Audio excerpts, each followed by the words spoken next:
Good evening and welcome to the Ospreys Erie. We start by looking back at the Argentina game. We talk about the importance of the community game for every Jack Morgan, every Debbie Lake, every Dan Edwards. That's the bedrock of a community, and that's where, of course, they started playing. And finally, we finish off by looking forward to the visit of Eddie Jones' Japan to Cardiff on Saturday. Okay, let's get going.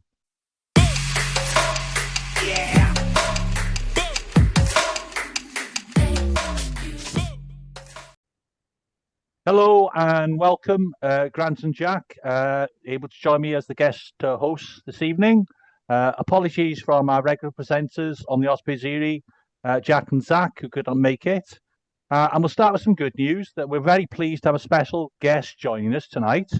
And if you're watching on YouTube or your Spotify, you'll notice that the famous former child star and TV actor, Mr. Dafydd Francis, is joining us. Dafydd gave up the opportunity of fame and fortune in Hollywood to stay in the equally glamorous Dowlais Valley and contribute to the bedrock of the local community there, Seven Sisters Rugby Club. We'll hear more about that later in the pod. So just today, noswaith ar y croeso, Dafydd. Thank you for joining us. Diolch yn fawr, thank you. Lovely to join you and looking forward to an enjoyable hour. Great. And obviously, you can tell us later on about your own rugby journey and how you came to be involved and a fan of the Ospreys. Okay, I suppose we can't avoid any longer. We will need to start off by talking about Sunday's game. And probably if you'd have spoken to any of us involved in the Ospreys Erie and asked what's possibly the worst scenario that could come out of the game, we might have come up with something like, well, Wales lose by over 50 points, and either Jack, Dewi, or Dan to pick up a nasty injury. Unfortunately, we all know what happened thereafter. So let's start with Jack's injury. Pretty devastated, boys, about that? 100%, yeah. We said in the last pod, was it, we've got some other players who look really good in the back row, and when Jack comes on, he's world class, and to see him out is really disappointing for Jack, isn't it? We're looking at, what was it, potentially 12 weeks he's out for. That's really bad time, and he's got autumn internationals in front of him, Europe in front of him for the Ospreys as well, and it's really sad seeing him out for a while, because from what looked like an innocuous little knock at the time, didn't it, when he went to score. Yeah, and I think I know they don't like to speculate on injuries and the true kind of extent of it, but he obviously would have had, hopefully, been put in for a scan soon, if not already had it. But it didn't look as if it as soon as it was done. I mean, the shirts are quite tight, and you could see the shape of the shoulder. There was a little point sticking out, and he's not one to show pain and to show weakness. And I think straight away you could see that he was bad. And then the way they held his shoulder or arm and walking off, that's kind of like, you knew that, okay, it's dislocated. Like, it's not a stinger, And I suppose I think it looked as if it was out on the field as well. It wasn't as if it went out and came back in. But 12 weeks is when is if there's not too much ligament damage as well, So I wouldn't be surprised if it was something that we probably say, look, we'll probably see him in the summer, some internationals or something. But like Steve Tandy said, it is obviously heartbreaking for Jack, and you could see he was disappointed, but it is an opportunity for others. And as brilliant as Jack is, because he's world class. Harry Deeves will step up now, and he'll get an opportunity. And I think people are going to be surprised how good he is on the international scene. And also, I think it'll open the door for Morgan Morse. And Morsey's been waiting for his opportunity. I know he's been training with the Welsh team for a couple of years now. But I said to someone today, I said, don't be surprised that when Morgan Morse hits his straps at international level, it might take him a few games, but once he hits his straps, you're going to see another one off the conveyor belt from the Ospreys. Definitely. And Josh, what do you think that Deavesy will be able to contribute in the Sevens year? Because I think people assume, perhaps who aren't Osprey fans or watch regularly URC, that the next cab off the rank might be Tommy Reffell. So what do you think he offers? Yeah, I think with a player like Jack, he's almost impossible to replace because of his carrying, but his defensive effort as well. He's usually towards the top for tackles. He's usually towards the top for carries and meters gained. So you almost can't replace a player like that. But what you can do is try and make up for it in the aggregate. So Morse, if he's brought in a player like Morse, obviously his carrying, then that will help in that area. And then bringing in a player like Deves, I think he's 4th in the URC so far this season for tackles.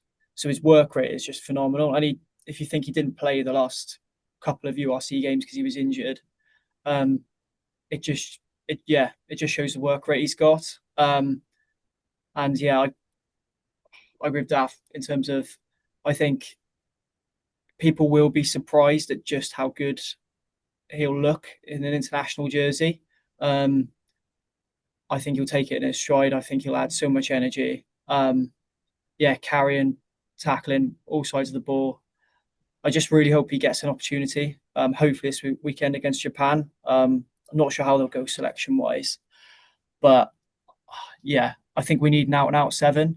And yeah, hopefully, just fingers crossed he gets his chance. Great. Yeah, I think Deesy get his chance, I think, because, and this is, I think, part of Tandy's thinking of bringing Deesy in is that he's going to be available for the last game as well. Yeah. And Tandy said before, or when he announced the squad, he was saying about bringing people in from outside for the South Africa game. He probably had someone like Deesy in mind anyway for that South Africa game. Now, obviously, back row is a lot of attrition. There's a hell of a lot of bumps going, and Plumtree was banged up last week apparently. Wainwright has been banged up today. On Sunday. Obviously we've lost Jack. So immediately, even coming out of the first game, you've got 3 injuries. Obviously, we know now that Wainwright's okay. But I had one eye on Moriarty. I was hoping that he'd get pulled in, particularly for the South Africa game, because you're going to need that confrontation against them. And who knows, that might happen. But I think the thinking behind Deevesy was we get him in. He may be in contention for the Japan game. Who knows? Depending on injuries, how Wainwright will respond. Obviously, I think you've got that. We're going to chat about the South Africa, the Japan selection later. But part of the reason why Deevesy is going to be involved was brought in instead of someone like Reffel is that that last game, he's an extra player, Yeah. Okay, moving on to the actual game, and I'm sorry about the negative introduction. Obviously, we're delighted that we've got a former Osprey and Steve Tandy as the new head coach. Do you think he can take any positives out of the game? If we start maybe talking about the pack performance, what about that? How do you think that went, Josh? If I'm honest, I probably wasn't as positive as other people were coming out of the game. Okay.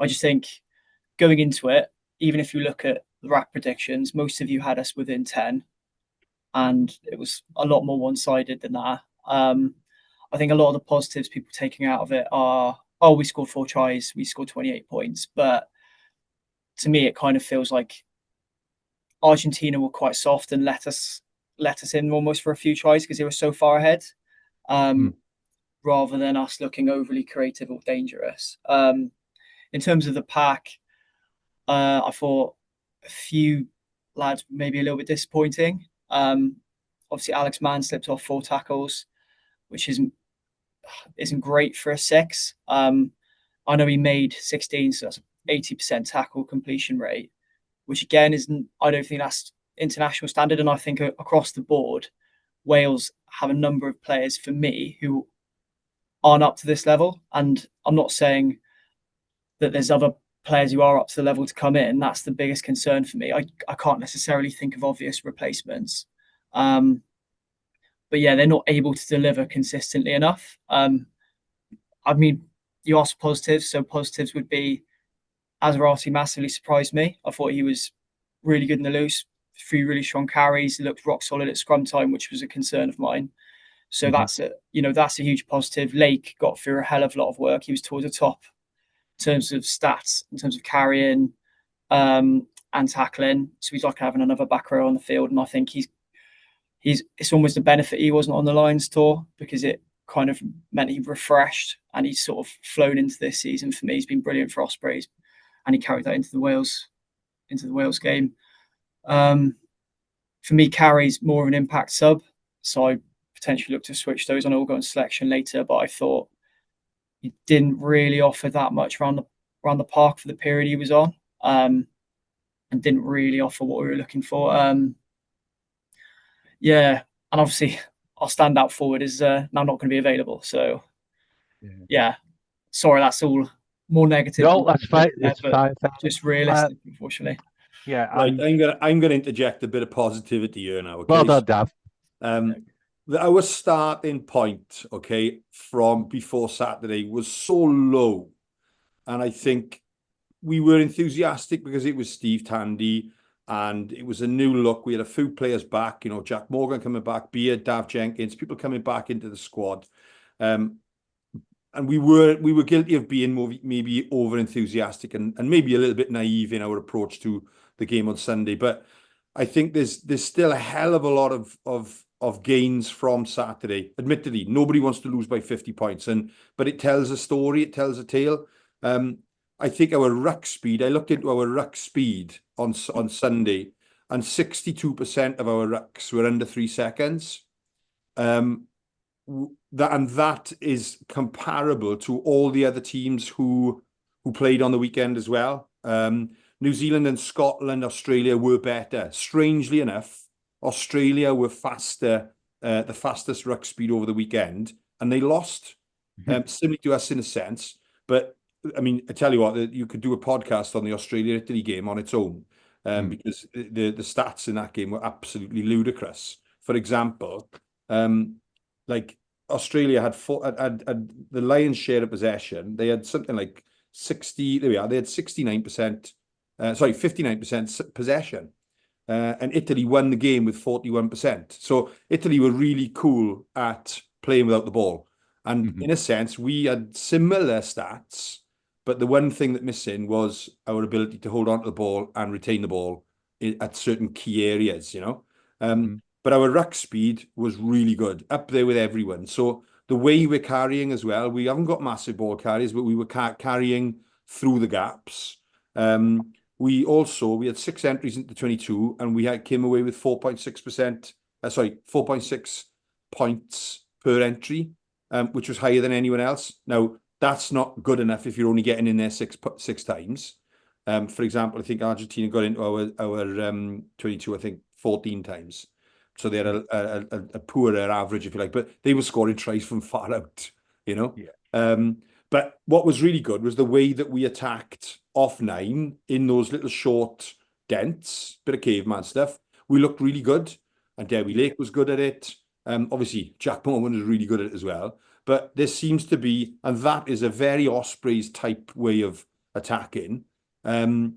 But what we did slightly differently on Sunday, whereas the Ospreys, what we like to do is in the 22, we come around the corner, we're around the corner again, and we just keep going around and round and folding. Whereas Wales were going a little bit zigzag left and right, which did work. But I think we can see more of that. And if you do that against Argentina, you can do it against most teams. So as long as we keep our big ball carriers fit, the big men like Wainwright and Lake and Griffin, Carey, those are the boys who are gonna make real dents close to the line. So I think that was a real positive as far as the forwards are concerned. I think we were worried about the scrum going into Saturday, and Azarati has given us a big lift. We now know we can start with the tight dead. We've got to find another one now. Our line out, we lost 2 out of 10. One went through the hands of Alex Mann. The other one was overthrown. But little bits and pieces like that. And those are big parts of the game. Now, obviously, Tandy's had a fortnight with them, and it looks as if a lot of what they've been trying to do just didn't hit the mark. Our kicking game just wasn't accurate enough, and we weren't confident either. I don't know if you want to talk about the kicking game now or later, or... Yeah, we'll come back to it if we may. The only thing I want to add is I thought Beard was very, and Dav Jenkins, in fairness, they're not the greatest ball carriers either, but what they give you is a lot of industry, and then certainly in Beard's case, I thought he was excellent both without the ball and with the ball on the line out, and calling the line out. Yeah. And the one mistake which was made, from what I think I said last night, it didn't look as if the actual lift was wrong or the timing was wrong. It just went through, as you said, a man's hands. But Well, yeah, so that was promising because, as we all know, if you haven't got the scrum and the line out efficient 80 plus, at least 80 plus, you're struggling in any game, where whether that's playing for Seven Sisters or Mumbles. well, the Japan game, if you remember, we couldn't win a line out. In the first game, we couldn't win a line out. Ben Carter goes off with concussion in the first minute, and we just couldn't win lineouts. We were getting penalties in the middle third. We were exerting pressure by kicking to the corner, and we'd lose a lineout. Yeah. The first game was done. Okay, everyone remembers the heat, but we just couldn't win any lineouts in that first test in Japan. And people like Dav Jenkins and Adam Beard, they know their way around a lineout. They called it well, and it solved. It solves everything when you've got your key men on the field. So I think lineout was decent. Scrum surprisingly good, although it did fall apart a little bit when Azarati went off. Although Nicky got one penalty for us. Two of the penalties we conceded were from scrums in the last few minutes. Yeah. Okay, we'll go on. That's great. So let's go on to our attacking intention. Did we start to see, if you like, any updates from what we saw from the Japanese tour around the way we attacked? Grant, you'd like to kick us off? It's almost starting again if you compare it to the Japanese performances, because we were a bag of nerves, weren't we? And we looked at more confident putting ball through hand. I don't think we were executing it particularly well around the centre partnership at points. The passes looked crisp, but there was not much sympathy in them, and there was not much space being made with them. If you start a bit further infield, like Thomas Williams showed his class. I thought he looked a step above the rest of the backs, and I thought Dan Edwards had a pretty solid game as well. And it's been probably a shock for most people when he makes that break and disappears up the pitch. Okay, don't think you see many 10s able to burn people away like that. And hell of a fingertip or fingernail tap tackle took him down with him.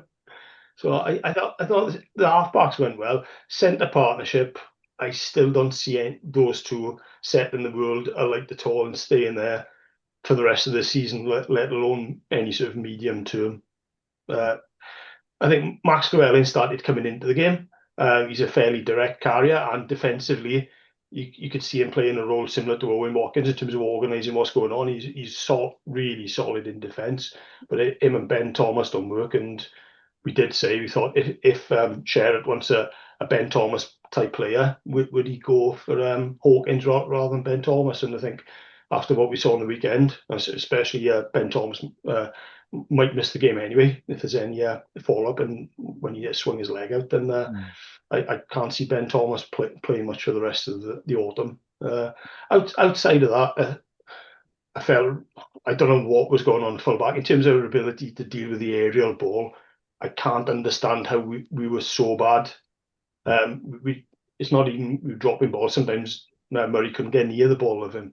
Don't know if that's just his size was exposed now, and people have suddenly got a game plan about to deal with the Wales back three. But I thought we really struggled in the back three under the high ball. Whether we were trying to compete or we were trying to defend, I thought we really struggled around there. I mean, okay, I'll go on to the kicking game then. Dav, do you want to add anything else on the kicking game? Yeah, I mean, I get it when the criticism of Blair Murray is that he's short, and there's no hiding from that. However, South Africa have got Arendse and Colby, Scotland have got Darcy Graham, Ireland have got James Lowe, England have got Marcus Smith. The list is endless. I mean, New Zealand have been playing the boy McKenzie in the back three as well. Australia have got small men. Boy Wright is not massive. So other teams cope with it and they find a way. And whether it's I mean, we had Halfpenny, who was a phenomenal player under the ball, and he would attack it with conviction. He was an artist when it came to that. And he was brave and he was confident. And I think that's part of the problem as well, is that we were very hesitant in attacking the ball. And I think our selection as well, we were under the ball as well, and we were trying to flap it down. We didn't win any of the 50-50s. So and okay, Patchell said that's the bounce of the ball. And okay, maybe it is a little bit of a bounce of the ball, but you've got to be there as well. And you've got to donut that area. You've got to pick up the crumbs. So were we getting enough bodies around the ball? Were we getting enough bodies around Blair Murray? Because you can be cute and you can, stand and be awkward and pretend that you don't know the rules, but there are ways of doing it, and we are inexperienced, we are naive, we are green. And if you look at the back three and the centres, we haven't got many caps. Okay, what's his name? Josh Adams is experienced, had a solid-ish game. But there was I think there was hesitancy, there was a lack of confidence, lack of experience as well, and that's going to come. As well, I don't think our kicking game was particularly accurate. We were either undercooking the kick or we were pushing it too far. So we weren't really getting a lot of chances to really compete. But, like I said, I think you've got to remain positive, and I think a lot of it, these little bits and pieces can be sorted. Yeah. The kicking game is something that comes with organisation, time on the paddock, and we've solved a lot of problems, but there needs to be a way of navigating throughout the camp now to choose what wins we're going to have next. Go back to Ben Thomas. We ran the play when Dan Edwards came through the middle. Okay, he was the pivot with the ball out the back again, and you could see it. I think it was the game had been the run had been played 2 or 3 times, and you could see the Argentinians going, "Oh, go on, do it again! I dare you, do it again!" And people have compared it to the Argentina quarterfinal one. You don't even have to go back that far; just go to the first half, and Dan's break, and it was like, go on, we'll gamble now. And I think if Ben Thomas had held on to the ball, he'd have run 50 metres up the field, because they all just went for the pass. Yeah. And that comes with experience. And if you had an Owen Watkin in the middle there, or if you had a Nick Thompson's in the middle there, they'd probably say, right, boys, we've run this play 3 or 4 times now, it's worked. Don't do it again. There needs to be a subtlety here now. And they're going to go for it. We either chip over the top or hold on to it or truck it up and see what happens, But that kind of blind pass of that wrap around the Sexton run, it was almost as if they were sitting in the stand going, get a message on, they're going to do it again.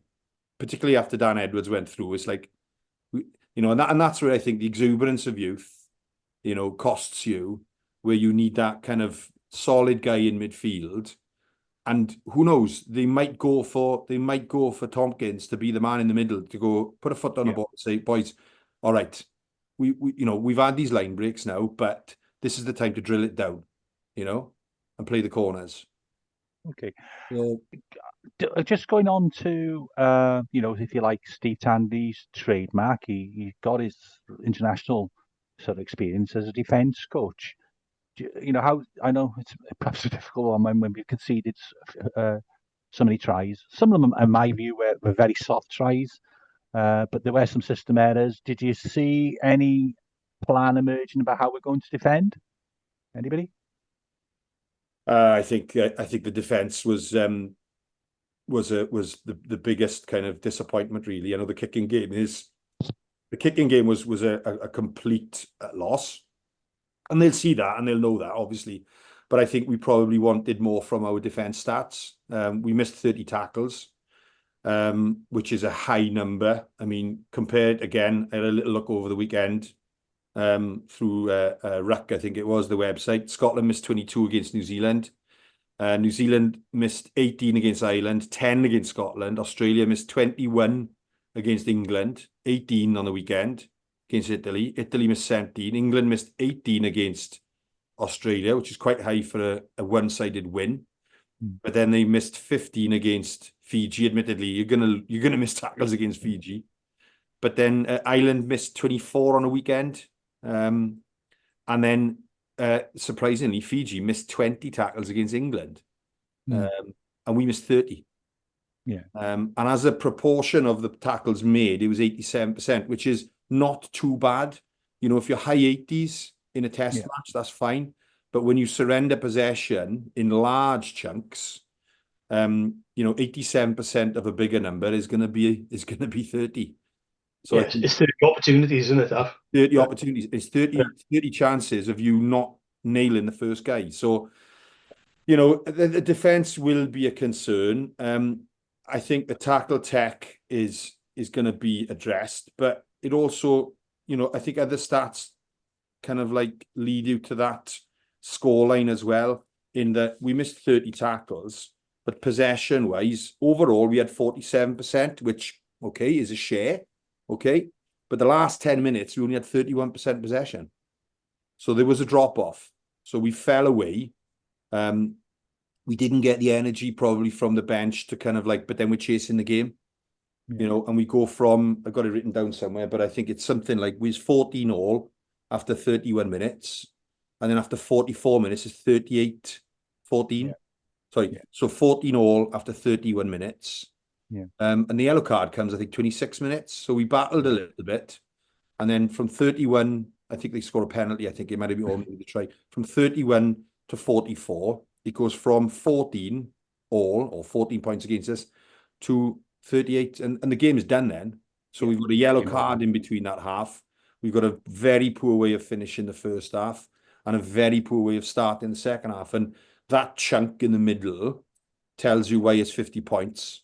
Look, Argentina were a better side. They had 400 caps more than us. They're going to be a better side. They've come through. They've been playing in the Rugby Championship. You know, they're primed, and we're playing a primed Argentina side, who's a really good side. And we're surrendering possession, kicking inaccurately. You know, and they look, you can't hide that the last 10 minutes having 31% is poor. And I think surrendering possession and then conceding 30 tackles is going to cost you. But of course, this Argentina side, if you look at the kicking game, we didn't play well, we didn't kick well, but Argentina beat New Zealand in the summer with the kicking game. Yeah. And it was when they beat them in Buenos Aires, I think it was Buenos Aires, they beat them for the first time at home in the Rugby Championship. They absolutely destroyed them in the kicking game. And South Africa destroyed New Zealand in the kicking game as well. So it does happen to teams. And unfortunately, we had a defense that didn't fire as much as it should have. And maybe, you know, you can sort of set piece out with personnel, and you can sort of set piece out with a few changes and 2 weeks. But to sort of defense out, you know, you need personnel, time. It's a new system. You've got to trust each other. You know, and I think that's probably going to be the biggest focus really for Steve now for the last 3 games. I completely agree. I think the nature of some of the missed tackles is probably a bit of a concern as well. Tom Rogers fell off, I think, 4 tackles, and I think he really struggled to deal with Carreras, if I'm honest. And yeah, when you're missing tackles out wide, obviously you don't have the cover around you. So if you slip off a tackle in midfield, you're likely to have a couple of forwards either side of you will cover you. If you're missing a tackle out wide on someone like Carreras, he's gone, and they'll have 2 players in support, and they'll be finishing off those opportunities. And obviously, you don't want to call out players individually, but you know, I think it was one of the tries Priscantelli scored, and I think, you know, Rogers missed him, and you could just see him looking up at the camera and was saying, like, I'm literally giving everything, but it's just not enough. And I just think, yeah, some of the players in that defensive system aren't making one-on-one tackles, and no matter how well Tandy may coach them in the system, if you're missing one-on-one tackles, you're not going to be able to compete at international level or any sort of professional level, if I'm honest. So yeah, potentially Reece Samet might come in on that wing. It might be a bit more solid defensively, but yeah, I think missing up one-on-one tackles is kind of inexcusable at that level. In fairness to Tom Rogers, he played really well last Six Nations in a team that was struggling, and his kind of very similar to the way that Rio Dyer played the year before. His kick chase was really good. His endeavour was good. He didn't waste any shots. He fired a shot, and usually it was 1 shot, 1 kill with him, and he would make tackles. And you know, in fairness, he had a hand in the try as well. You do feel sorry for him. I think he overchased for the kick, and then also that kick before the restart before half time, he might have overchased, but he also had a tired Lucid on his left who played 38 minutes or whatever. And he had Dewi Lake on his right, and Dafydd been doing a hell of a lot of work, and you probably need to line up and set up that kick chase, because Dan went longish with a winger chasing, probably needed someone like Jack Morgan or Wainwright or Alex Mann on his shoulder outside him, and okay, maybe Carey there on the inside, but you can't have two kind of like front five or props, front row players who've given 38 minutes, absolutely, everything, just conceded a try, and then you can't ask them to chase 40 meters, So I think that was a bit of a systems thing. They'll probably flag that up and say, right, next time, just line up with someone and check. And again, this comes down to experience. And, Argentina made mistakes on Saturday. We didn't really capitalize on them, but they got 410 caps more than us. So this is something that we're gonna have to endure a lot of errors and a lot of mistakes, because these boys are young, and he's got our job now to find the balance between, we need to start winning, and particularly the next two games we've got to put up two good performances because the rankings are involved, but also the patience to say, this time next year I want boys on 30 caps, not 10, or 30 caps, not 20, or 15, not 5. So that's why he's paid the top bucks, to make sure that he's going to make these calls and, not chop and change all the time. Yeah, I think it's difficult to get that balance, isn't it, between giving boys enough caps, but making sure you're putting the caps in the right players, because you don't want to be 10, 15 caps down the line and you're still like, well, this guy's still not up to it. Yeah. And I need to give someone else the opportunity. And I think there's certain boys in that Wales team who I think have had enough opportunities now, and I'd potentially like to see other players in there given a chance. Well, we'll come back to selection for the next game and thereafter. So I think we've done that game and given it a good, thorough analysis. So we'll perhaps go on to the community results, Grant, if that's okay with you. Yeah, okay. Tell me when you can see the screen, just for the benefit of anyone watching on YouTube. Yeah, we can see it. It's all up there. Okay, right, I'm looking at the right screen. Okay. Okay, starting off Super Rugby Cymru, not a great weekend for the Ospreys region. Aberafan 19, Carmarthen Quince 28, Bridgend 26, RGC 54, and that leaves RGC at the bottom of Super Rugby Cymru, with RGC climbing over. Do you come down for that, Nick?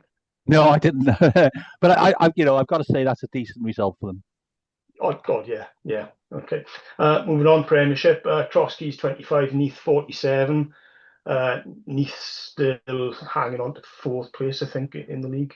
Championship East, Treorchy 22, Bridgend Athletic 18. Championship West, Trebarnos 19, Dunfern 14. Gowerton 17, Ammanford 10. Gleneath 29, Aberystwyth 32.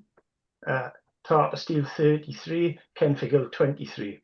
And to finish off Championship West, Tondy 20, Bonamine 12.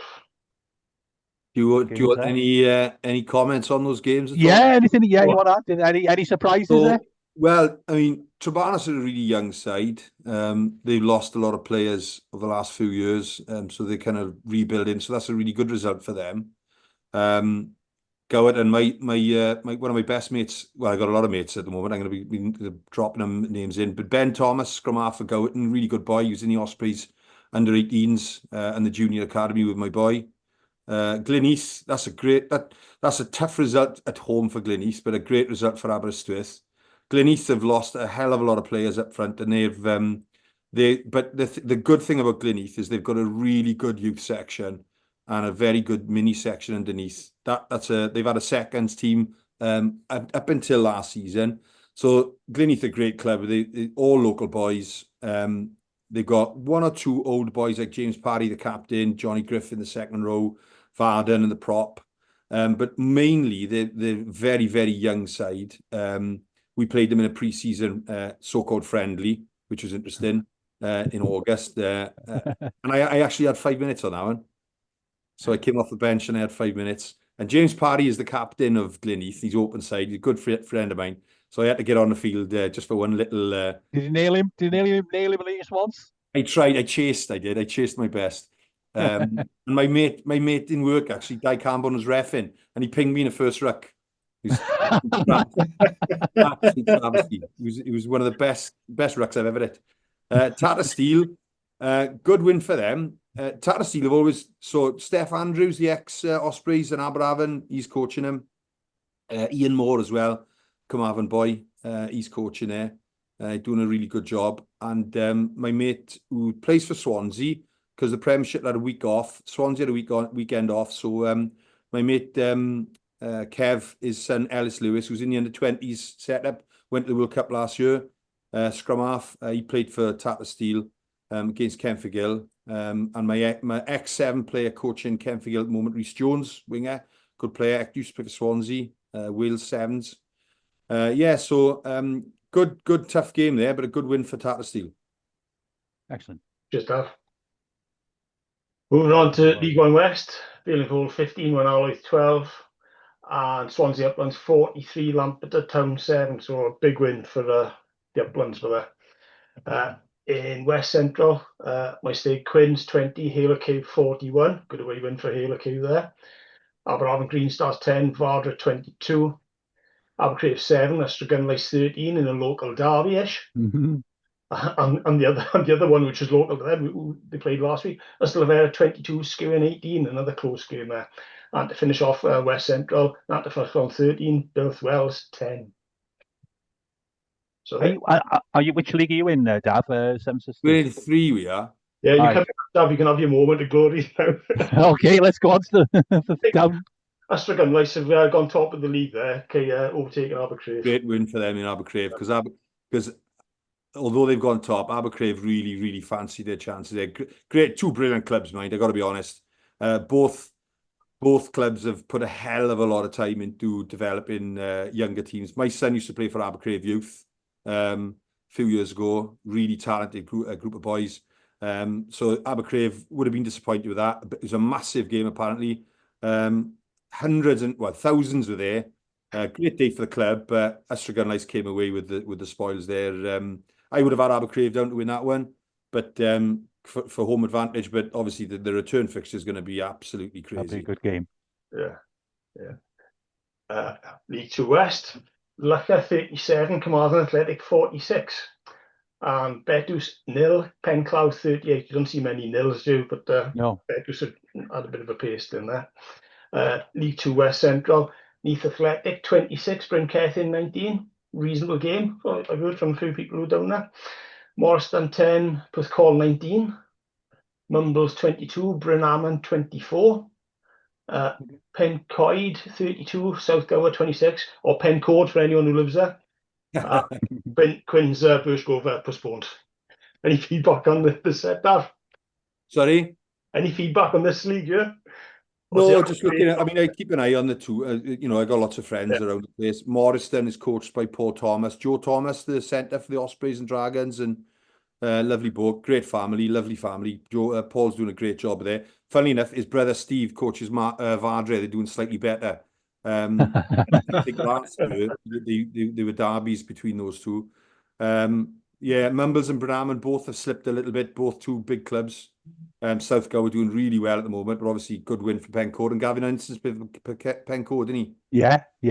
Well, he's come back to play with his mates. I know a lot of boys at my son's age play for Neath Athletic and Pencoed. He spent loads of time talking and chatting and mixing afterwards, and he seems really happy where he is and playing. Funnily enough, my son was in a gentleman's evening to commemorate the Grand Slam, and Shane Williams, Martin Williams, Shanklin, and Gavin Henson were there, and they had a picture with him, and he was chatting with the boys, and he said, "Oh, I've got a game tomorrow, Neath Athletic. Do you know anything about them?"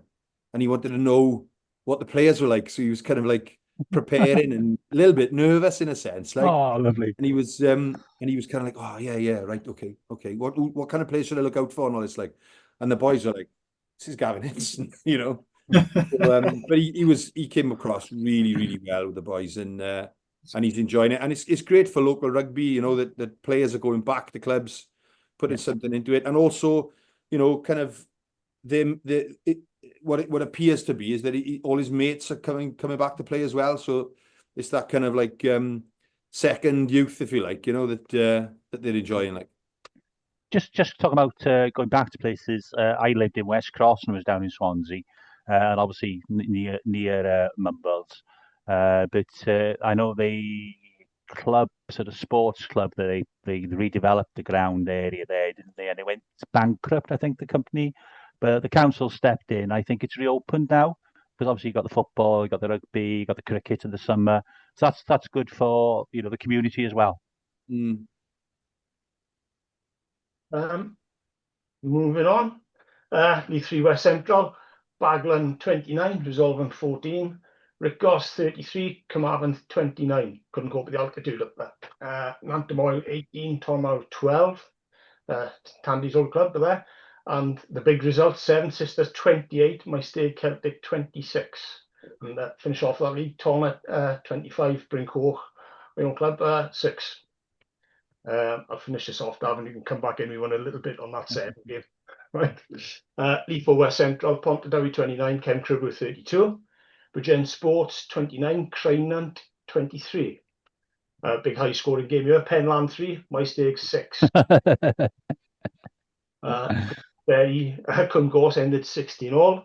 Gleis 9, Bonham 9 Athletic 43. Concludes the League 3 and 4 results. How was the 7 game, Dav? Oh, I tell you what, we didn't play well at all, honestly. And in fairness, Maesteg Celtic, they brought loads of subs. They brought loads of supporters. They were a great bunch of boys. They stayed afterwards as well. We had a good sit down with them. And there's a couple of Maesteg boys who used to play with us in the 90s, and they came to watch. We had a bit of a reunion as well, which was nice. But I'll be honest, we won with a conversion from the death, at the death from the touchline. And we went through about, I don't know, felt like 20 phases to get there. And the clock was done. We scored in the corner. Our number 8 scored 4 tries that day. And our outside half, Anthony Llewellyn. So I'll name drop now. So Connor Thomas scored 4. Anthony Llewellyn, our outside half, kicked all 4. 3 of them from touchline, and 1 was like 15 meters in. Like, so in fairness, he had gold dust on his boots. And Maesteg Celtic, exactly. They definitely deserve to win the game. Like, but we just dug in, and we playing at home is always difficult to come to 7, and we somehow found a way. But they to be honest, they were the better side, and we've said that. It's a great league, mind. It's a brilliant league. Everyone seems to be beating everyone. The teams appear to be down the bottom are tough teams that, like Maesteg Celtic, were down the bottom. They've beaten us. I think they beat Rickgoss as well. Rickgoss, sorry, they should have beaten us. They might have beat Pip Rickgoss. But like Carmarthen are doing, they're a young side. A lot of good youngsters, backs, really talented backs there. Rickgoss is a tough team to beat. But to be honest, every team we played Baglan away in the cup. Had a great welcome there. The Resolving boys are great. We all know each other. Every single team we've played against. Tornmow, we were there last week. We've had a real good welcome in everyone, and every time teams have come to us, they've stayed. We make an effort to stay for a good couple of hours afterwards and have we've got a minibus in 7, so we make sure the boys can stay away as well, and we make sure the boys can get home safely. And it's a really good league to be in, because if you can see there, they're all kind of community clubs, village sides, valley sides, and we all get on really well. Like, it's a tough, hard league, but every Saturday is very enjoyable. Like, great. I saw on your Facebook page that final kick, because they shared a video, and phenomenal strike, to be fair, right from the touchline. Yeah. Made me a bit jealous, because our game on the weekend, our kicker kicked 1 out of 7, and we lost 33-32. Oh, So, gosh. Josh, can I just check? Okay, were you the kicker on the weekend? Yeah. I mean, to be fair, it's partly my fault, because I am a 10 who doesn't kick because he got a dodgy back. So I didn't take any responsibility over kicking. But I saw that, and I was like, if you could give our kicker a little bit of kicking practice, that'd be nice. But was his name Sheedy? Brad Harris, I'll call him out on here. Hopefully he doesn't listen. So what's the club, Josh? What's the club? Hucklecote. It's a local club in Gloucester. All right. But yeah, just looking at those results, to be fair, and it just looks really competitive. Like, you look at the results in our league, and it's all sort of I know our game was close, but it's a lot of 50-pointers or walkover kind of games. Yeah. But to see like, a lot of teams within a score or a couple of scores is, it's massively positive, and it shows that, the league structure is working well. Okay. Yeah, it's settling down a little bit because obviously we had COVID, and we were in Division 2, and we were an age inside a little bit, but we kind of stagnated, and COVID saved us from relegation. And then the year after was opened up to play league games, but no one got relegated. Again, we should have been relegated again. Anyway, that's a long story, but we had to bounce down to 5, and then we come back up to 3 now. And I think 3-2 is probably where a village like Seven Sisters should be, really. And competitive, and also to try and kind of like represent the village and the area, and give opportunities for kids in rugby. I think there's a lot of people really happy with League 3 West Central this year, because there's a lot of clubs who are really close to each other, and yeah, it's brilliant. The local derbies, well, localish. Yeah. I've been playing for years and years, and I played. I don't ever want to say that I can't play rugby ever again. It's ridiculous, man, to think that I can. But like, you look back on what the club means to me and my family and everything, and everyone who's around us. It's and it's the same can be said. You talk to anyone in Tom Mawr and Carmarthen, Rickos, Resolven, they're all the same. Brincoch, Torna, it's the middle of your community, and it's part of your upbringing, and families, kind of like congregate around it, and it's important to keep it going. And it's great then when you see Gavin Ensign going back to his club after everything he's achieved. We got Tavis Noyle, who's part of our club, and he's been playing for us the last couple of years, married a girl from Severn, and he's a Glynneath boy, but he's played for Severn. And it's great that's what community rugby should be all about. Yeah, agree with that. Okay, and the last set of results from weekend gone: Pontarrant 14, Dunvant Athletic 39, Banwan 20, Pyle 0. Again, can't go up with the altitude. Cwmllynfell 21, Cwmdrach 43. Big score from Cwmdrach there. And finish off League 5 West Central, Taibach 49, Glencorrwg 19. League 6 East Central, just the one result: Kenfig Athletic 37, Rumney Athletic 17. So that's the end of the results from the weekend.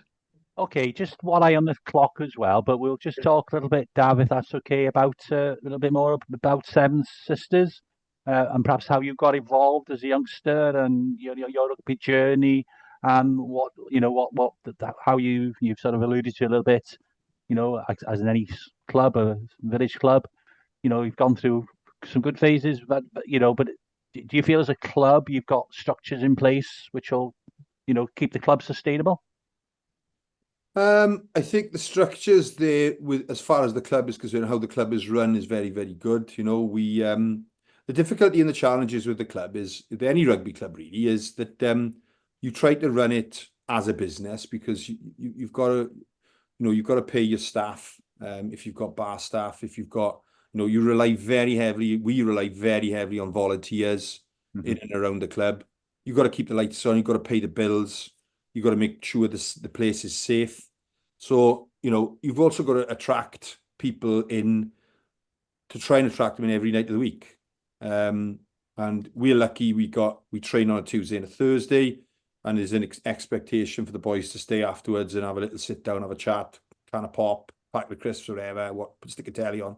And I always said to my son, I said, you go down that club, and if you switch your telly on, you're costing it money. So you make sure you spend money buying, even if you're buying a packet of crisps, bottle of pop or whatever. When he was younger, obviously now you can have a pint, but you go down that club, don't go down there and not spend any money. You've got to spend 5 or 10 every time you're there. Like, don't go charging your phone in the socket. You've got to put something behind the bar, like. And the challenge for any community club is to make sure that you can pay the bills and keep the place open, keep rugby there.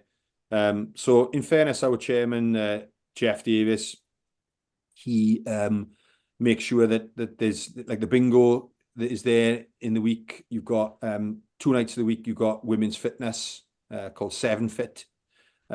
You've got lots of other little bits and pieces in and around, like social events. You know, once a month there's always something going on. He runs a quiz every once a month in the season on a Saturday night. So, you know, there's an expectation as well. Bring your wives, your girlfriends, your boyfriends, whatever, and make sure you're there. We've got a women's rugby team as well. They're really good. Right. So they train twice a week. They play on the Sundays. You know, they drink as much as anyone. So there's a strong social element. There's a strong community side of it as well. I think I said to you in the past as well, Nick, that you know, the food bank runs out of the club as well. So there's a strong social element as well. We're in the middle of the community. We know who we are, and it's a challenge. But with that challenge, you can find solutions that are a lot of fun as well. Yeah. So you get people in there. You know, make it a social thing, make it a family environment, and and that way then you can keep the place busy. You've got to make it worthwhile for the players as well. You know, because we make sure that the players have got adequate insurance if they're self-employed. So if they have a bump, we make sure they're looked after. Like I said, we've got 2 minibuses, so we can make sure the boys can get to away games. We get volunteers to drive the bus. We have food on a Thursday night, so the kitchen staff, they make sure that there's food for the boys. There's washing machines and dryers in the club, so if the boys want to leave kit there, they can leave the kit there, and it gets looked after. So you're taking the edge off being a rugby player, coming home. You know, you're asking players, invariably boys now in their 30s and 40s, and in my case, you know, I'm in my 50s. But it's like you're asking people to come away from their families, make time away from work, and you've got to make it as easy as possible and as pleasurable as well for them. So, I mean, the club have got it right. We don't profess to be, you know, the only club that's got it right, but there's a lot of things that's wrong in the club as well. I'm not going to say what they are, but there's a hell of a lot of challenges. We're not in a densely populated area. We don't have a comprehensive school nearby, like some clubs are fortunate, like Morriston and Skewin and other clubs. You know, they've got that kind of like critical mass, if you like. So we've got an aging squad, we've got an aging team. We've got an influx of youngsters in their early 20s coming through, about a dozen of them, which is good for bodies, but without second team rugby, there's a shortage of opportunities to give them a bit of scar tissue. So we're searching now. We've got a month off. We're searching for friendlies, so we're going to try and get friendlies. Of course, and if we can we haven't got lights in the club, but we've got to go to somewhere with lights. So we're looking for opposition, a bit of friendly fire to get these youngsters, give them some meaningful game time, and we know that, like we're saying, you know, we're in Division 3 now. We're doing really well. We're third place with the game in hand. We win the game, we go top. So next year we could be in Division 2, but also we're going to be in Division 2 with either an aging team getting older or a younger team without the necessary experience. So we've got that balance to kind of get these boys now on the field after Christmas, get them up to speed, all the while keep winning. Or we think, well, let's get them on the field. We might not go up this year, but we'll go up the next year. Yeah. But if you go up, you know, playing against Pencord, Neath Athletic, South Gower, you know, good side. Big jumping standard, is it? And even the teams down the bottom, you've got Mumbles and I think it might be Brynaman down the bottom. They're 2 good sides, you know, really good sides. Mumbles, as an example, have always benefited from Swansea University. You know, so you've got networks, getting a few decent players from away who don't go home, come and join our club. You know, so you've got all these little ways of around, because in the old day it used to be, let's mortgage a club, let's pay our money, you know. And everyone tried that and it didn't work. No one cracked it. Not even the professional teams have got it right. So it's you've got to find ways around making rugby attractive. And it's harder now. I mean, rugby is hard. It's a tough sport. And you know, I mean, boys can struggle to walk on a Tuesday in training after a really hard game. You you know, and no longer can you be a winger who can't tackle or ruck. You know, you've also got to be front five who can get around the field, you know, sprint and tackle. So it's a harder game now for community level. We've got professional standards at community kind of involvement, you know. That's one good thing about age. I'm very glad I'm retired. Sounds horrendous stuff. It's much easier watching it, Grant. Oh yeah, Yeah. watching the game, yeah. Okay, talk about moving forward then. Obviously, we've got another game on Saturday. We've got Japan on Saturday. Let's look ahead to perhaps how we're going to face the challenge in some ways of the Japanese and the fast game they try and play. So tactically, perhaps if anyone wants to kick off, how you think we should play it tactically, and then finish off then with any changes we think perhaps in personnel should be considered. I think Tandy will stick with how he started in terms of tactics and just try and refine and just execute better. I don't see any major changes coming. He might shuffle a few people around, but again, you can't make wholesale changes because you start doing that, and you know it's a new side. You can't make too many changes. Josh, anything you want to add to that? Yeah, completely agree. I think, I think continuity is going to be important, especially in the some of the back positions, even though I'd like to see a couple of changes. I don't think Japan will offer the same aerial threat that Argentina did. So even though Murray might have struggled, I'd still go again with him. But yeah, I think we're going to need it. Ideally, we're going to need a 7. I don't know if, I'd have Deeds in the matchday squad. Whether he's going to start or not because he hasn't trained last week, I think he's probably more likely turned up on the bench if he's going to be involved. And yeah, the other change I'd probably make is potentially moving Carey to the bench, probably starting Nicky Smith and see if we can have a go at their scrum. I thought Carey looked solid, but I think Nicky Smith's a more attacking loose head who's going to have a go at their tight head, hopefully. They've got 2 massive second rows, so we're going to have to be solid at line-out time. But as you've mentioned, to be fair, our line-out looked really strong. So yeah, I don't think we'll make too many changes. I think it'll be same again. Dav, anything you want to add? I think so, yeah. I think he's going to go 5-3 split again. Later on, maybe go 6-2 against South Africa, but it'll be 5-3 split. Steve Tandy will not question his process or question what he's done. And we could all talk about if we'd have put someone else instead of Ben Thomas, if we'd have put someone else in the back 3. I don't think there would have been a massive difference in scoreline or how the game transpired. You know, Argentina destroyed New Zealand in the air over the summer, and they did a good job on us. And that had a big bearing on the possession, field territory, opportunities. So it went the way it should have gone, the game anyway. I think we were a little bit unlucky with some errors and, you know, particularly the try before half-time and Ben Thomas's try. I think you cancel those out and you've got a reflection on where we are and how good they are. I think you go for Nicky Smith. Do you think Rhys Carey, probably the scrummaging effort, took away from his ability to get in those spaces? Because obviously, that's a good point. You know, he's very good for Saracens, but, you know, test match scrummaging is a level up. I would definitely go with Nicky Smith, particularly as it's Japan as well. Front row as is, second rows as is. Interestingly enough, right at the end of the game, when Jack goes off and Ollie Cracknell comes on, Ollie Cracknell goes to 7. He went to 7 on the scrums straight away. And so Man is a 6 because he's line out. He gets in people's face. He tries to slow ruck down. He gets in places. He's quite clever. He's a very clever player. He should probably be penalised a lot more than he is, but he gets away with it. He knows when to try and kill a ball, when to roll away slowly, when to do this, and he's quite nuggety. He doesn't quite have the frame yet for what his body wants to do.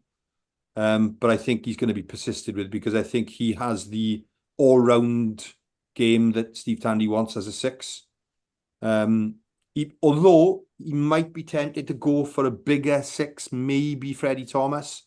I quite like the look of him as a 6, but I think he'd probably go with Alex Mann, Ollie Cracknell 7, with Wainwright recovered hopefully at 8, and Morgan Morse on the bench to make his get on. the field. A quick aside, he's an Ospreylia boy. He was in the under-20 setup with my son, schools rugby with my son. He comes from an absolutely beautiful family. And when he gets a cap, I'll be absolutely chuffed, over the moon. He's an absolute fantastic kid. Yeah. Very popular in the school because he was just an absolute diamond, you know. And yeah, he deserves it 100%. So yeah, and I think backline, I don't know. I'm not sure whether Ben Thomas keeps his place. I know Sherritt's a big fan of his. He does have all the tools. And I think the mistakes will be ironed out with experience anyway. Or does he go with Joe Hawkins, another one who's got all the skill? He's got everything Joe Hawkins has. He's got a kicking game. He's a big ball carrier. He'll hit hard in defence. He's quite cool under pressure. The only problem with Joe, I think, has he had enough rugby under his belt up until now at club level? And he's been bedding in with the Scarlets. They've been playing him at 10. I'd love to see him at 12, to be honest, give him a crack. I'd also like to see Louis Hennessy have a go. Yeah, I would. On the bench. Yeah. Another one, he was in the setup age grade with Morsey. And he's very highly thought of in Bath. And he's great. I thought Llewellyn did really well. I've got to be honest, guilty of maybe not thinking enough of him. I think when you're that big, and Louis Hennessy, when you've got a frame like that, and Mason Grady, you want to be bullying people. And I thought that Max Llewellyn really did well Saturday, and I thought he imposed himself physically at times when I haven't seen that in him in Gloucester, but maybe that's down to how Gloucester play.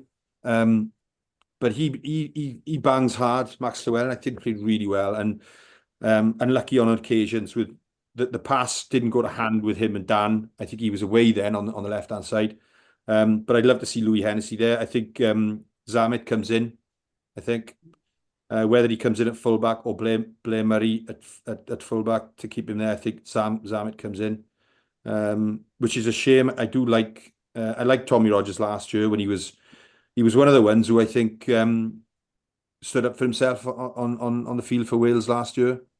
But you know, sometimes it comes down to confidence, and he might be the one that makes way. But one or two changes, but in the main, I think Steve Tandy will keep confidence in his own process. Really.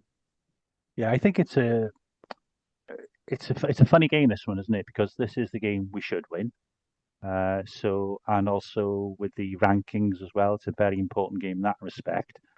So I think there's probably going to be more continuity in selection than maybe possibly is deserved, just because there's some combinations about a few games together. And maybe then the idea is change some of those combinations then against New Zealand, which is always an easy game.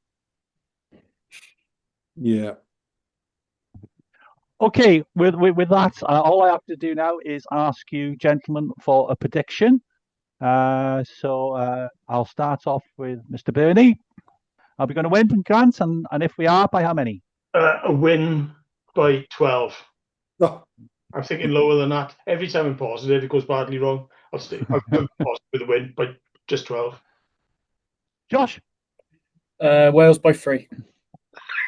I was going to say Wales by 12, so I'll say Wales by 13. Excellent. And for what it's worth, I've got my reputation now because I'm actually in the head in the prediction league for the wrap, aren't I? So I'm going Wales by 9. So so I'm sure I won't be anyway. I'll be losing that reputation very quickly. Okay, well, thank you very much, Dafydd. Thank you so much for joining us and for giving us that insight, massive on everything really, and it's been a pleasure having you on. I hope you've enjoyed it, and hopefully we'll see you again. And I'm going to twist your arm off about joining maybe occasionally our Welsh language pod as well. So you be careful what you started now. And Grant and Josh, as usual, thank you so much. And let's hope we are coming back soon on the pod to celebrate a Welsh win and the start of a new winning streak. And remember, if you've liked this pod, Remember, you can show that on YouTube or follow us, subscribe to the pod. And yeah, thank you very much. And we'll see you soon. Diolch yn fawr.